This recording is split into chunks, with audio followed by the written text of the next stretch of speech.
October 4th will be a very, very interesting fight, as it will be Janibek versus Andrei Mikhailovich. Now, of course, it's very interesting for the sole fact that they were set to fight earlier this year, but Janibek unfortunately pulled out the day before the weigh-in. I don't know if it's confirmed, but the people, assume that it was weight cutting issues. And the weird thing is, that fight was for the unified world titles.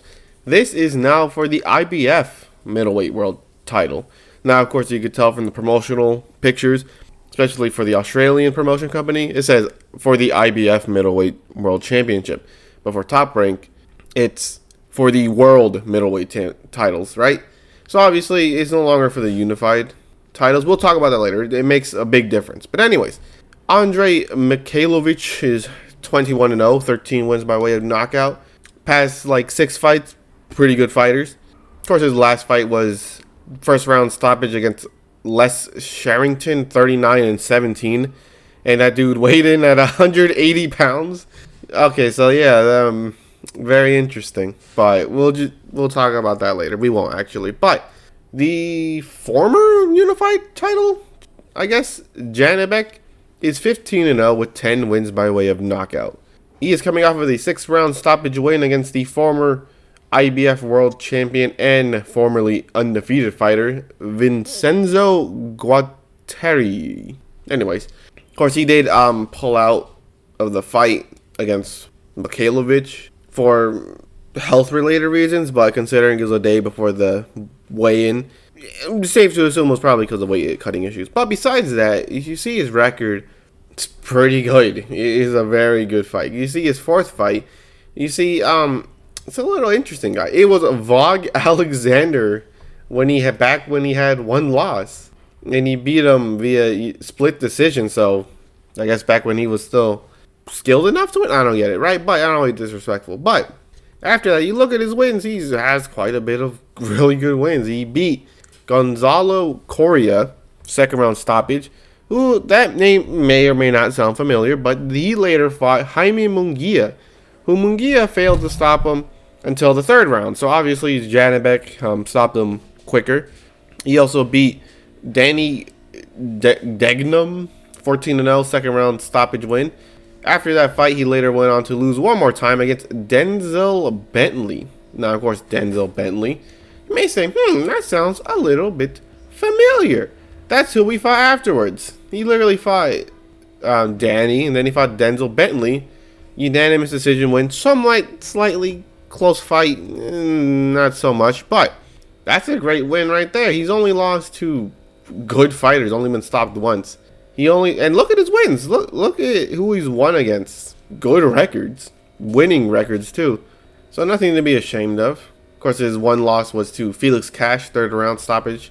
Once again, undefeated. But look at these records, especially after Mark Heffron, after the unanimous decision draw.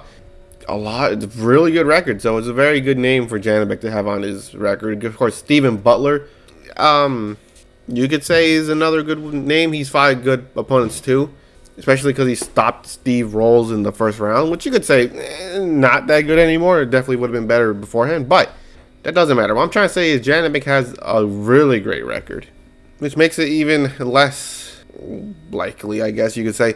He's ranked number 4 on BoxRec. I get it, AI, algorithms or whatever, but how the hell is the unified world champion ranked number 4? Shouldn't it by default be number 1? But whatever, right? Doesn't matter.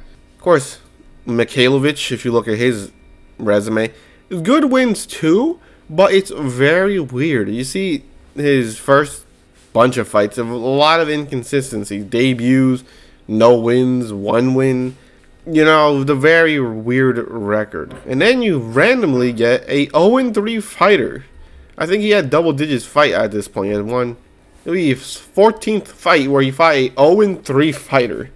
But besides that, he has good wins against Alex Walters, undefeated, 2nd round stoppage win. And Edison Saltarin, 16-0, 5th round stoppage. He was dropped in that fight. And of course, while I was doing research, I watched these fights against these undefeated opponents. And to what I have come to realize, that he is a very strong, explosive fighter, right? Sometimes he randomly explodes. Okay, not random, right? There's always a method, right?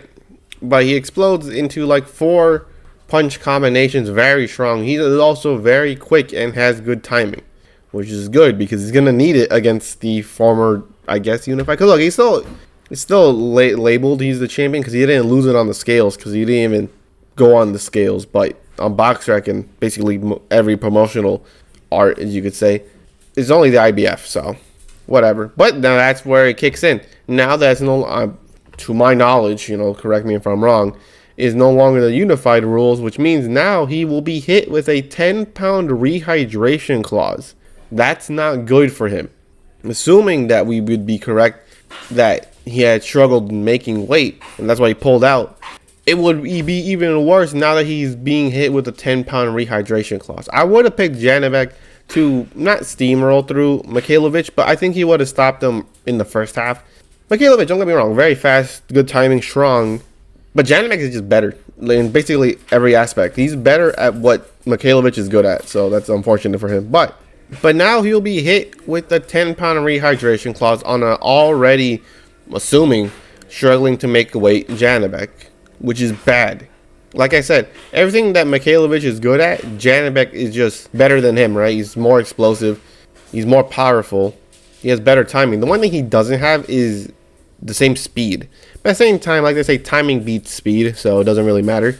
But if it continues that it stays the only IBF title and the WBO doesn't jump in for the unified rules, Janibek's gonna be weight drained. He's gonna get, and also I forgot, did I say Mikhailovich is a good body puncher? He's a good body puncher, and that's not gonna be good for a weight drained Janibek. I like Janibek. If the fight would have happened with the unified rules, he would have beat him in the first half. But unfortunately, with the 10-pound rehydration clause, that's gonna cause major issues for him. And not only that, one thing I forgot to mention is Mikhailovich actually has fought at 154 pounds before her. Of course, that was back in 2021, so around 3 years. But assuming that, well, not even assuming, he's making weight at 160 pounds comfortably, even though his last fight was 169, so forget about that, right? But it doesn't matter. The 10-pound rehydration clause will hit Janibek worse than Mikhailovich, which is bad. But enough dilly-dallying. I've been saying the same thing. The 10-pound rehydration clause is going to absolutely ravage Janibek, which unfortunately I'm going to have to pick Mikhailovich. Last quarter stoppage, I think 9 through 12, I think he gets it done.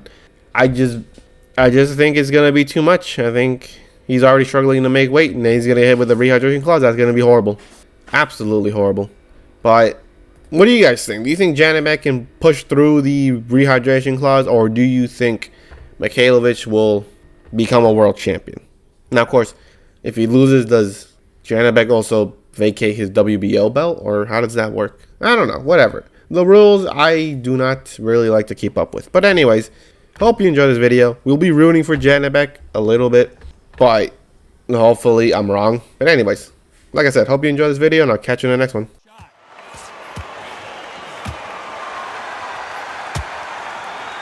With welterweights, they sometimes bring you the best of both worlds. Fast hands and power. The middleweights are the best. So much for defensive abilities. Oh! Joe Calzaghe just went down. The referee